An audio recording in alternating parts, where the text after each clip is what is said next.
আমরা বুঝি নাই রমজান মাসের কি গুরুত্ব, আমরা বুঝি নাই রমজানের সিয়ামের কি গুরুত্ব।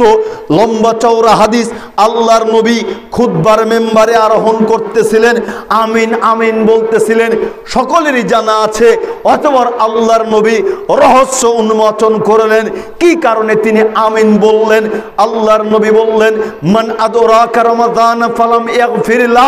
জিব্রাইল এসে কানে কানে বললেন, যে ব্যক্তি রমজান মাস পেল অথচ জীবনের পাপগুলিকে মোচন করে নিতে পারলো না, ফাবাদাহুল্লাহ, ওই ব্যক্তি ধ্বংস হয়ে যাক। ফাকুলতু আমিন, আল্লাহর নবী বললেন আমিন, আল্লাহ তুমি কবুল করো। হাদিস আমরা বহু শুনেছি, হাদিস কোনোদিন বোঝার চেষ্টা করিনি, হাদিস কোনোদিন বোঝার চেষ্টা করিনি।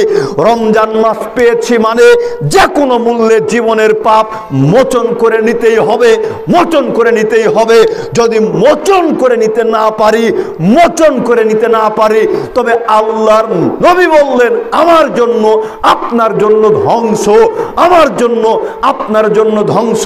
আমি আরো স্পষ্ট করতেছি, আল্লাহ জিব্রাইলকে বললেন, হে জিব্রাইল যাও তুমি নবী মুহাম্মদ সাল্লাল্লাহু আলাইহি ওয়াসাল্লামকে বলো, হে মুহাম্মদ সাল্লাল্লাহু আলাইহি ওয়াসাল্লাম, আপনার উম্মতের মধ্য থেকে যারা রমজান মাস পেয়েছে অথচ রমজান মাসে জীবনের পাপগুলিকে মোচন করে নিতে পারে নাই, ওই ব্যক্তি ধ্বংস হয়ে যাক, ওই ব্যক্তি ধ্বংস হয়ে যাক।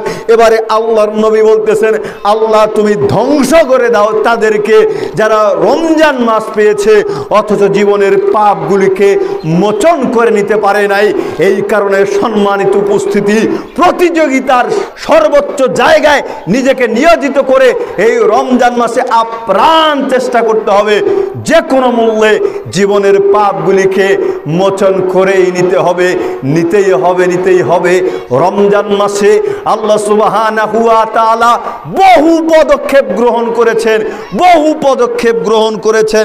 আকাশের দরজা খোলা, জান্নাতের দরজা খোলা, শয়তানদেরকে শিকলবন্দি, কত পদক্ষেপ, কত পদক্ষেপ।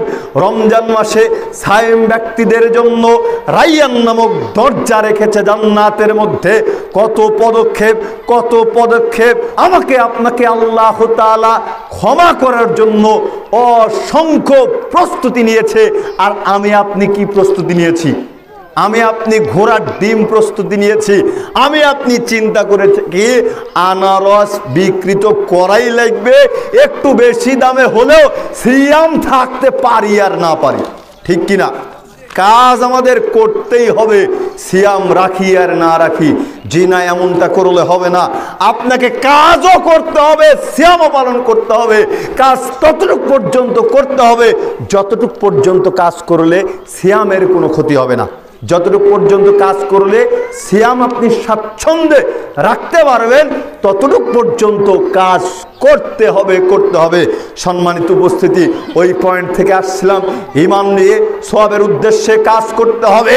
আমার আপনার যদি ঈমানই থাকতো, ঈমানও যদি আসতো, তবে মুসলিম দেশে, মুসলিম সমাজে মুসলমানের বাচ্চা কোশ্চিন কালেও এই দিনের বেলাতে হোটেলে খোলা রাখতো না, পর্দা দিয়ে বরখা পরিয়ে হোটেলে খাদ্য বিক্রি করতো না, ঠিক না বাড়ি বললাম?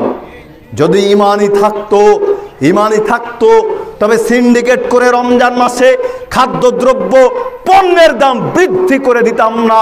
যদি ঈমানই থাকতো, এই রমজান মাসে ইফতার করার পরে বিড়িতে ফুঁক দিতেন না, নেশাদ্রব্যে টান দিতেন না। যদি ঈমানই থাকতো, একদিন নেশাদ্রব্য পান করলে 40 দিনের ইবাদত কবুল হয় না।